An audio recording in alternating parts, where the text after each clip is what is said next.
Hello everyone, स्वागत है आपका आपके यूट्यूब चैनल बीत एकेडमी पर।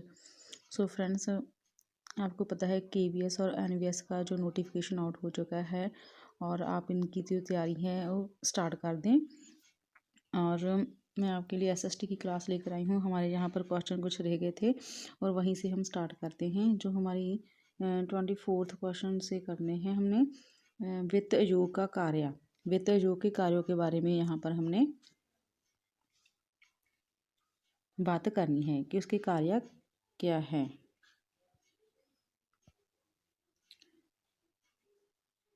हाँ जी, यहाँ पर देखें, वित्त आयोग के कार्यों के बारे में बताना है। जो वित्त आयोग का आर्टिकल है हमारे संविधान के 280 जो आर्टिकल है उसमें आते हैं। ये एक संवैधानिक संस्था है, जिसका आर्टिकल होगा वो संवैधानिक संस्था ही होगी। वित्त आयोग के कार्य क्या है? भारत की संसद निधि से धन निकालने की अनुमति देता है। गलत। जो संसद निधि से धन निकालने की अनुमति कौन देता है? वो संसद देती है। कौन देती है? संसद देती है। तो इसका मतलब हमारा जो फर्स्ट ऑप्शन है वो है गलत। ठीक। आगे, प्राप्त करों के भागों को राज्यों के बीच में बांटना। हाँ, ये बात इसकी सही है। ये इसका कार्य है। सेकंड ऑप्शन हमारी राइट है। उसके बाद, सहायता अनुदान के लिए राज्यों के आवेदनों पर विचार करना। हाँ, ये भी ठीक है। हमारी सेकंड और थर्ड ऑप्शन राइट है। फोर्थ, संघ सरकार तथा राज्य सरकार द्वारा बजट के प्रावधानों के अनुसार करों की उगाही कर रही है या नहीं, इसकी देखरेख करना तथा उस पर रिपोर्ट देना। ये इसका कार्य नहीं है। तो हमारी जो राइट ऑप्शन है, ऑप्शन सेकंड और 3, मतलब कि हम कह सकते हैं कि ऑप्शन नंबर बी हमारा राइट ऑप्शन है। आगे 25वां क्वेश्चन, भारत के संविधान के अनुच्छेद 82 के अनुसार लोकसभा की जो सीट्स हैं वो किस लोकसभा की सीटों का राज्यों के मध्य आवंटन किस जनगणना के आधार पर है। यहाँ पर जो हमारी ब्लैंक्स है, यहाँ पर हमने बताना है किस जनगणना के आधार पर तय किया गया है। जैसे कि हम बात करें राजस्थान की लोकसभा में 25 सीट्स हैं, यूपी की 80 हैं, बिहार की 40 हैं। इस तरह ये जो सीटें से हैं ये किस जनगणना के आधार पर जो है की गई हैं। ठीक है, तो हमारा यहाँ पर जो आंसर है ऑप्शन नंबर बी या 1971। ठीक, इस जनगणना में आधार पर की गई है सीटों का आवंटन राज्यों के मध्य में लोकसभा की। आगे देखिए हमारा 26 क्वेश्चन, जो हमारी शीट्स हैं जो लोकसभा की 25th क्वेश्चन देखें। इसकी जो ये जो सीट्स हैं 84th मतलब कि 84वें संशोधन से 2026 तक तय की गई हैं। 2026 के बाद जो ये सीट्स हैं ये इसमें बदलाव किया जाएगा। ठीक, हमारा आगे देखिए, जो हमारा 25th क्वेश्चन का आंसर था 1971, मतलब option number B is right answer. Next question देखें 26th, भारतीय संविधान का कौन सा भाग और अध्याय संघ और राज्यों के बीच विधायी संबंध के बारे में है। यहाँ पर देखिए फ्रेंड्स, जो केंद्र और राज्यों के मध्य संबंध हैं विधायी ते और कौन से विधायी और प्रशासनिक, जा कह लो प्रशासनिक या कार्यपालिका। ठीक, विधायी और प्रशासनिक या कार्यपालिका ये संबंध हैं जो भाग कौन से में आते हैं? भाग 11 में, पार्ट 11 में आते हैं। कौन कौन से संबंध? राज्यों के, केंद्र राज्यों के संबंध, विधायी और प्रशासनिक, ये संबंध भाग 11 में आते हैं। ठीक, जो वित्तीय संबंध हैं वो भाग 12 में आते हैं। ठीक, तो यहाँ पर हमें पूछा गया है कि संघ और राज्यों के बीच जो विधायी संबंध हैं वो किस भाग में आते हैं? तो हमारा जो राइट ऑप्शन है ऑप्शन नंबर ए, भाग 11 और अध्याय फर्स्ट। हमारा 26 का जो राइट ऑप्शन है ऑप्शन नंबर ए, ऑप्शन नंबर ए। ठीक, आगे 27वां क्वेश्चन देखिए, निम्नलिखित ब्रिटिश कंपनियों में से किसे भारत में व्यापार करने का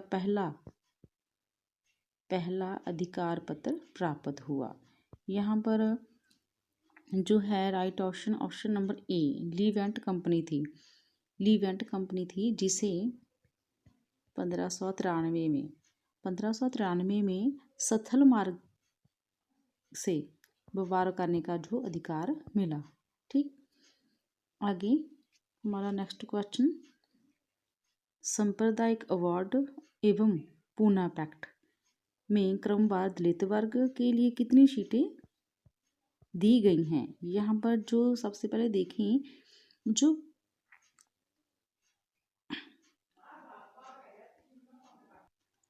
और ये जो सांप्रदायिक अवार्ड और पूना पैक्ट है, इसमें हमने बताना है कि दलित वर्ग के लिए कितनी सीटें जो दी गई हैं। यहाँ पर देखिए ऑप्शन नंबर हमारी जो बी है, option number B is right. Option number B is right, 71 और 147। ठीक, यहाँ पर जो रैमजे मैकडोनाल्ड था, उन्होंने ये किया था। ठीक है, जो सांप्रदायिक अवार्ड वो लेकर आए थे।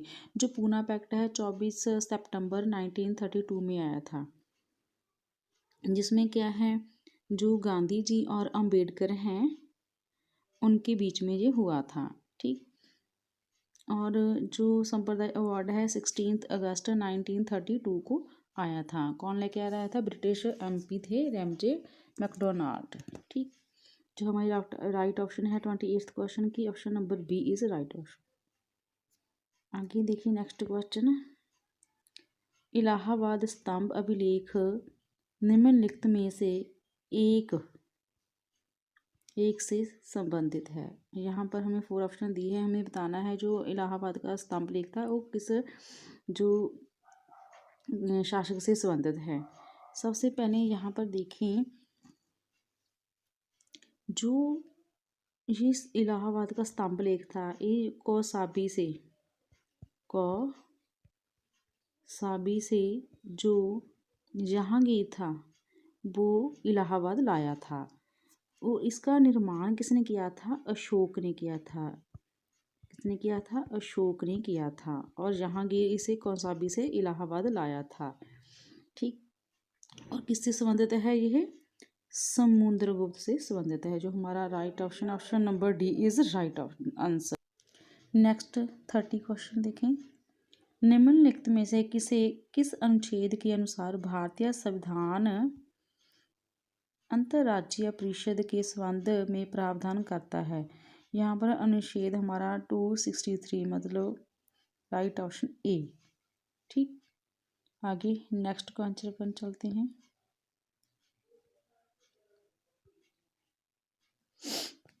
यहाँ पर देखें,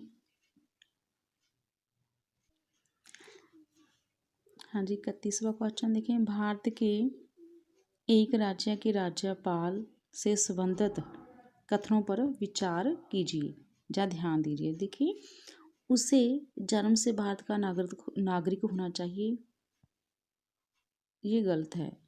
उसे जन्म से नहीं, ठीक है, जब उसे राज्यपाल बनाया जा रहा है तब वह भारत का नागरिक तो होना चाहिए। तो हमारी राइट फर्स्ट ऑप्शन गलत होगी। सेकंड, उसकी आयु कम से कम 35 वर्ष होनी चाहिए, हाँ ये सही है। सेकंड ऑप्शन हमारी राइट है। ठीक, फर्स्ट गलत है, सेकंड राइट है। उसके बाद देखिए यहाँ पर जो फर्स्ट है उसे हम कट कर दें नीचे से। देखिए जहाँ हमारी 4th ऑप्शन दी गई है, 4 ऑप्शन जहाँ से जो 1 है, 1 मतलब कट हो गया, तो यहाँ पर हमें 1 दिखाई दे रहा है वो हम कट देते हैं। ठीक, हमारे पास ऑप्शन नंबर डी हमारा राइट ऑप्शन बन जाएगा। ठीक, आगे देखिए, फिर भी हम पढ़ते हैं, उसमें लोकसभा का सदस्य होने की योग्यता होनी चाहिए, ऐसा जरूरी नहीं है। वह एक से अधिक राज्यों का राज्यपाल हो सकता है। 4th option is right. मतलब कि हमारा जो राइट आंसर है वो हमारा दूसरा और चौथा ये सही है। हमारी right option option number D right. Next 32वां क्वेश्चन, निम्न कथनों पर विचार करें। भारत में किसी राज्य की विधान परिषद आकार में उस राज्य की विधानसभा के आधे से अधिक बड़ी हो सकती है। ये गलत है। किसी राज्य का राज्यपाल उस राज्य की विधान परिषद के सभापति को नाम निर्देशित करता है। ये भी गलत है। तो यहाँ पर हमारी दोनों ऑप्शन क्या है, गलत है। तो हमारा जो 32वें क्वेश्चन का राइट ऑप्शन है ऑप्शन नंबर डी, ना तो 1 और ना ही 2। आगे 33वां क्वेश्चन देखिए।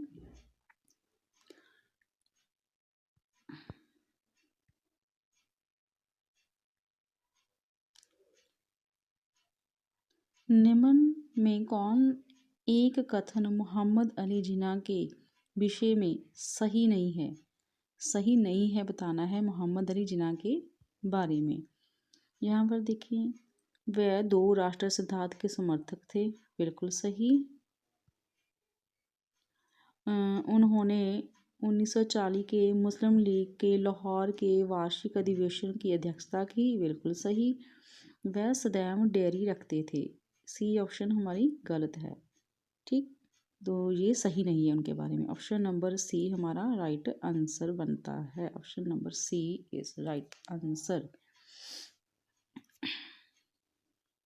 डी, असहयोग आंदोलन में उन्होंने भाग नहीं लिया। ये गलत है, लिया था। मतलब कि राइट ऑप्शन सी बनती है हमारी इसकी। आगे 34वां क्वेश्चन, सूची 1 को सूची 2 से मिलान करना है। देखिए, ग्राम पंचायत का जो गठन है, ग्राम पंचायत का जो गठन है उसका हमारे को राइट ऑप्शन कौन सी हो सकती है? ए का 5th है, अनुच्छेद 40 में बताया गया है। हम मिलाते हैं। ए का 5th हमें जहाँ पर मिल गया है ऑप्शन नंबर 2 में, तो यही हमारा राइट आंसर होगा। फिर भी हम मिलाते हैं।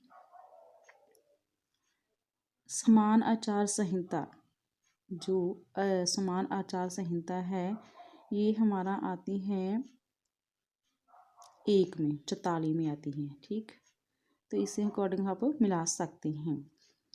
ठीक, और जो कृषि एवं पशुपालन है ये हमारा आता है आर्टिकल 48 में। ठीक, उसके बाद जो न्यायपालिका व कार्यपालिका का पृथक्करण है हमारा 50 में आता है, आर्टिकल 50 में। उसके बाद जो रह गया है हमारा, वो कौन सा रह गया है? अंतर्राष्ट्रीय शांति का विकास। ये हमारी ऑप्शन नंबर जो 4th है उसमें आती है। ठीक, आगे नेक्स्ट क्वेश्चन पर चलते हैं। निम्न कथनों पर विचार करें। निम्न कथनों पर विचार करें। भारत के संविधान में भी भाग हैं। ये गलत है। कितने हैं? 22 हैं। ठीक, और देखिए जो सेकंड ऑप्शन है उसमें बताया है कि भारत के संविधान में कुल 390 अनुच्छेद हैं, 390 आर्टिकल है। ये भी गलत है। फर्स्ट भी गलत है क्योंकि फर्स्ट में 22 भाग हैं और अनुच्छेद 395 हैं। कितने हैं? 395 है अनुच्छेद हैं। कितने हैं? 395 अनुच्छेद हैं और उससे ज़्यादा उनके सब पार्ट भी बन चुके हैं अब। तो इसका मतलब हमारी सेकंड ऑप्शन भी क्या है? गलत है। फर्स्ट भी तो सेकंड भी। थर्ड देखते हैं अब। भारत के संविधान में 9वीं, 10वीं, 11वीं और 12वीं अनुसूचियों को संविधान संशोधन अधिनियम द्वारा जोड़ा गया है। हाँ, ये बात सही है। हमारी जो right option option number C होगा। कौन सी? राइट ऑप्शन सी, मतलब केवल थर्ड। ठीक है, अब हम बात करते हैं कि जो 9वीं अनुसूची है उसे कब जोड़ा गया था? जो 9वीं अनुसूची है उसे जोड़ा गया था, 9वीं अनुसूची को जो फर्स्ट संशोधन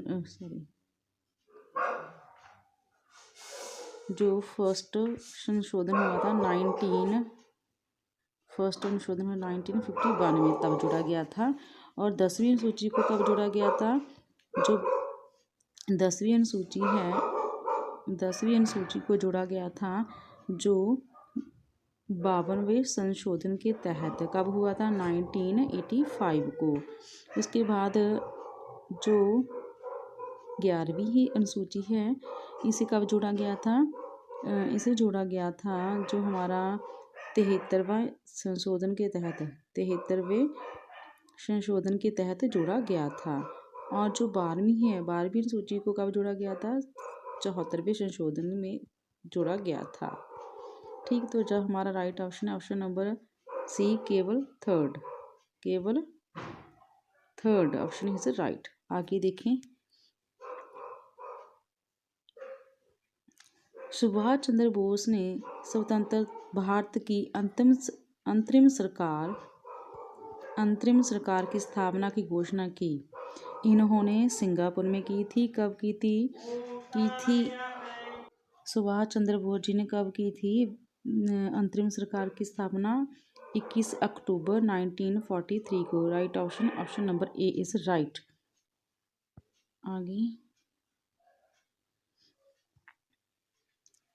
आगे देखिए, हमारा नेक्स्ट क्वेश्चन, भारत में उच्चतम न्यायालय का उद्घाटन किस तिथि को हुआ था? जो इसकी स्थापना है, जो न्यायालय है, भारतीय उच्चतम न्यायालय की स्थापना वो 26 जनवरी को हुई थी, 1950 को हुई थी। और उसके 2 दिन बाद, मतलब 28 जनवरी 1950 को जो इसका उद्घाटन हुआ। Right option B. भारत के संदर्भ में संसदीय शासन प्रणाली में निम्नलिखित में से कौन सा सिद्धांत संस्थागत रूप में निहित है? संसदीय प्रणाली में कौन सा सिद्धांत है संस्थागत रूप में निहित है? यहाँ पर देखिए, मंत्रिमंडल के सदस्य संसद के सदस्य होते हैं। हाँ, बिल्कुल सही। जब तक मंत्रियों को संसद का विश्वास प्राप्त रहता है तब तक ही वे अपने पद पर बने रहते हैं। ये भी बिल्कुल सही है। राज्य का अध्यक्ष ही मंत्रिमंडल का अध्यक्ष होता है, ये गलत है। मतलब सी जो थर्ड है वो हमारी ऑप्शन गलत है। यहाँ पर थर्ड है वो गलत कर दे। हमारी राइट ऑप्शन है option number 1। Option number 1 right answer है, 1 और 2। महात्मा गांधी, जो हमारा 38 क्वेश्चन है उसकी राइट ऑप्शन है ऑप्शन नंबर ए, पहला और दूजा। आगे 39वां क्वेश्चन, महात्मा गांधी द्वारा 1940 में प्रारंभ किए गए व्यक्तिगत सत्याग्रह के तीसरे सत्याग्रही कौन थे? कौन थे? जो विनोबा भावे हैं, ये फर्स्ट थे, विनोबा भावे फर्स्ट, और जवाहरलाल नेहरू सेकंड थे, और जो बृहदत्त थे ये थर्ड थे, ये तीसरे थे। तो हमारा जो राइट ऑप्शन है ऑप्शन नंबर डी, बृहदत्त। ठीक, ये तीसरे सत्याग्रही हुए थे।